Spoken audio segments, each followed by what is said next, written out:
mange år. Og snart bliver jeg et år mere. Jeg har lige kommet i tanke om, at i morgen er Master B's fødselsdag. Er det?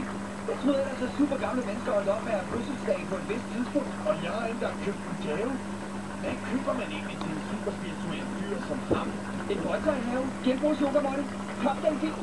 Det skal vi tage et smidkig og se på, hvad Oda kan lide. God idé. Kom så.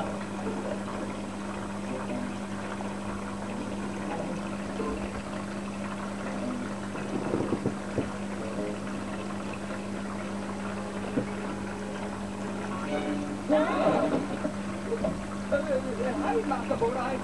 Det vi vil kigge forbi at sige hej. Hvad har du gang i?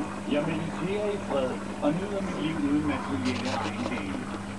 Der var et gavelig.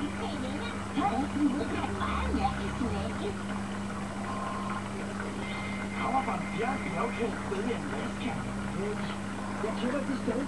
Min far tog mig derhen til kajgutræning, da jeg var barn. Det var da et mærkeligt tilfælde. Eller måske er det ikke. Måske er det et nødopkald. Vi bliver nødt til at tjekke det med det samme. Der er gået 4 år siden den store katastrofe med Kai, og din far har aldrig vist trængsel.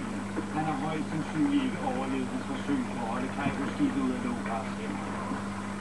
Selvom det er hårdt, vil du nødt til at acceptere det. Men hvordan kan du være så sikker på det? Måske blev min far taget fange eller såret. Det finder vi aldrig ud af, medmindre vi tager hen. Jeg beklager, Kai, men jeg fornemmer fare ved dette signal. I krigere skal blive her, mens jeg mediterer over det. Blive her, mens han mediterer.